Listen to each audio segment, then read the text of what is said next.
ತಾಲೂಕಿನ ಕಸಬಾ ಹೋಬಳಿ ವ್ಯಾಪ್ತಿಗೆ ಬರುವ ಶ್ರೀನಿವಾಸಪುರ ಗ್ರಾಮ ಪಂಚಾಯಿತಿಗೆ ನೂತನ ಅಧ್ಯಕ್ಷರಾಗಿ ನಟರಾಜ್ ಅವಿರೋಧ ಆಯ್ಕೆಯಾಗಿದ್ದಾರೆ. 14 ಜನ ಸದಸ್ಯರುಗಳ ಒಮ್ಮತದ ಮೇರೆಗೆ ನೂತನ ಅಧ್ಯಕ್ಷರಾಗಿ ಆಯ್ಕೆಯಾದ ನಟರಾಜ್ ರವರಿಗೆ ಹಾರ ತುರಾಯಿಗಳನ್ನ ಹಾಕಿ ಪಟಾಕಿ ಸಿಡಿಸಿ ಸಿಹಿ ಹಂಚಿ ಸಂಭ್ರಮಿಸಲಾಯಿತು.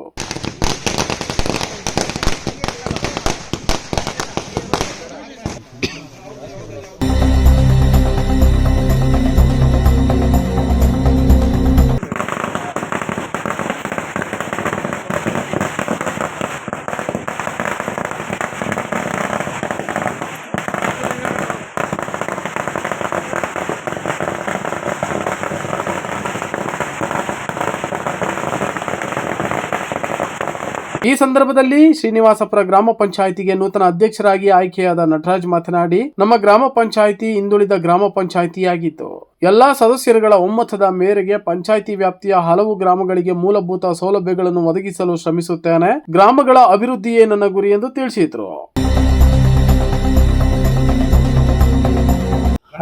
ಶ್ರೀನಿವಾಸಪುರ ಗ್ರಾಮ ಪಂಚಾಯಿತಿಯ 14 ಜನ ಸದಸ್ಯರುಗಳು ನಮ್ಮನ್ನ ಒಪ್ಪಿ ಆಯ್ಕೆ ಮಾಡಿ ಅವಿರೋಧದಿಂದ ಆಯ್ಕೆ ಮಾಡಿದ್ದಾರೆ. ಅವರ ಚಿರಋಣಿಯಾಗಿ ಇರ್ತೀವಿ. ಪಂಚಾಯತಿ ಅಭಿವೃದ್ಧಿ ಚೆನ್ನಾಗಿ ಮಾಡಬೇಕು ಅನ್ಕೊಂಡಿದ್ದೀವಿ. ಶಾಸಕರ ಸಹಕಾರ ಕೂಡ ಇದೆ. ಸಹಕಾರ ಚೆನ್ನಾಗೈತೆ. ನಮಗೆಲ್ಲರಿಗೂ ಫುಲ್ಲು ಶಾಸಕರು ನಮ್ಮ ಎಲ್ಲ ಏರಿಯಾಕ್ಕೂ ಚೆನ್ನಾಗಿ ಹಾಕ್ಕೊಟ್ಟಿದ್ದಾರೆ. ಆಗಲೇ ಸಾಕಷ್ಟು ಕಾಂಕ್ರೀಟ್ಗಳೆಲ್ಲ ಮಾಡ್ಕೊಂಡಿದ್ದಾರೆ. ಅವರ ಮಾರ್ಗದರ್ಶನದಲ್ಲಿ ನಾವು ಮುಂದೆ ಮಾಡ್ಕೊಂಡು ಬಡ ಪಂಚಾಯತಿ ಇದು ಯಾವ ರೀತಿ ಅಭಿವೃದ್ಧಿಗೆ ನೀವು ಕ್ರಮ ತಗೊಂತೀರಿ? ಆದಷ್ಟು ನಮ್ಮ ಕೈಲಾದಷ್ಟು ಟ್ಯಾಕ್ಸ್ ಎಲ್ಲ ಚೆನ್ನಾಗಿ ಕಲೆಕ್ಟ್ ಮಾಡಿ ಆದಷ್ಟು ಶಾಸಕರ ಅನುದಾನದಿಂದ ತರಿಸಿ ಅಭಿವೃದ್ಧಿ ಮಾಡ್ತೀವಿ.